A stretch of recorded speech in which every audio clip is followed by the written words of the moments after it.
Le commandant Zami Pascal Camara, cerveau des coups de feu, avait retenti au camp Alpha et à Diallo, la plus grande garnison militaire de la capitale à la veille du référendum constitutionnel controversé de mars 2020, vient de briser le silence. Cet officier supérieur de l'armée qui voulait mettre fin au régime d'Alpha Condé est en détention dans une prison sécurisée du pays. 2 ans après les faits, il a décidé de briser le silence depuis ce lieu de détention. Pourquoi a-t-il agi de la sorte ? Qui était ce soutien dans l'armée? Pourquoi son coup a-t-il échoué? Le commandant Zami Pascal a répondu aux questions d'africaguinée.com.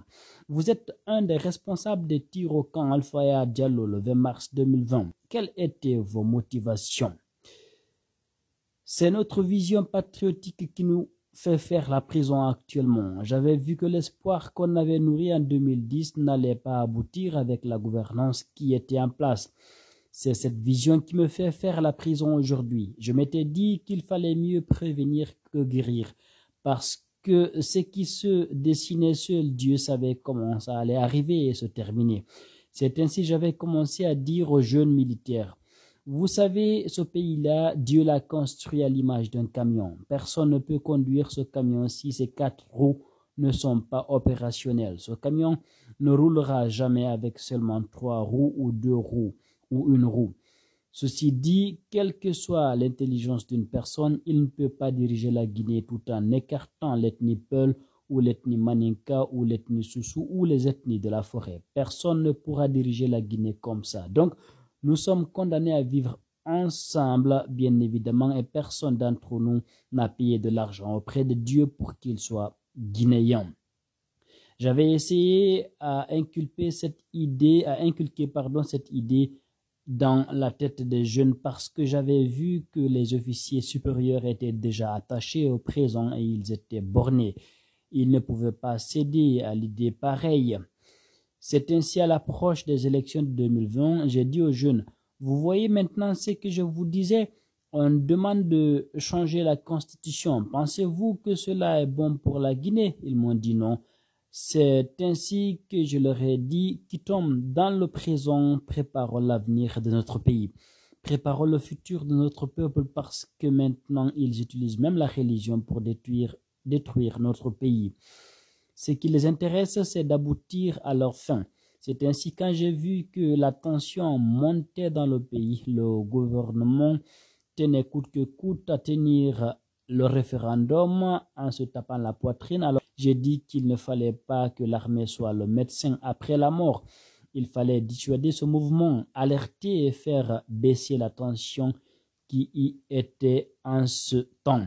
Donc j'ai pris le courage avec quelques jeunes le vendredi 20 mars 2020 entre 9h et 10h pour aller alerter le camp Alpha Diallo. Ce jour-là, le camp était rempli de policiers, de gendarmes et de tout parce qu'on devait repartir les gens pour aller superviser les bureaux de vote. Je reconnais avoir fait cela, mais j'ai tiré à l'air. Il n'y avait pas eu des échanges de tirs entre mon groupe et quelqu'un, ni au camp ni ailleurs. On n'était pas venu engager un combat ou une bataille. Je leur ai dit, si on était d'accord de se rendre à la télévision pour faire une déclaration, mais ils n'avaient pas voulu. Comme j'ai vu qu'ils n'avaient pas adhéré à mon idée, je me suis rendu personnellement et librement. Et c'est le colonel Bala Samoura qui m'avait pris avec un de mes éléments dans sa jeep pour nous dire d'aller expliquer ce que j'ai expliqué là au BKJ au camp Samori Touré. Arrivé là-bas aussi, j'ai répété la même chose. Je leur avais dit: lèvons-nous, sinon le pays là risque de sombrer. Ne soyons pas le médecin après la mort. Après, ils m'ont laissé dans les mains des généraux et je me suis expliqué comme je l'ai expliqué au début. C'est ainsi qu'on m'a envoyé au tribunal militaire.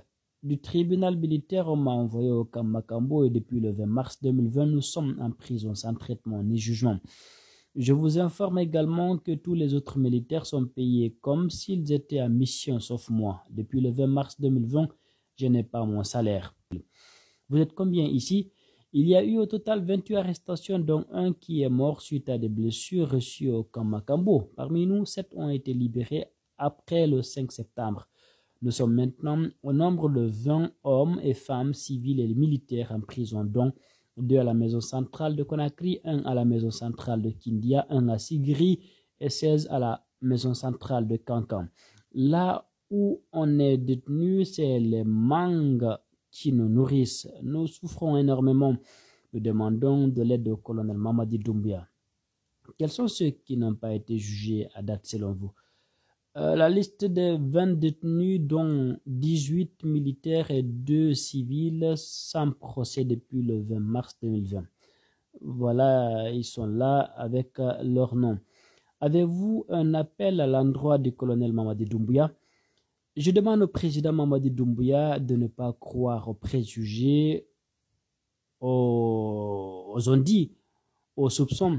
Je lui demande d'être croyant, d'être sûr de lui, de nous libérer. Nous ne sommes pas ses concurrents ni ses adversaires, nous sommes fiers de lui. Signé africaguinée.com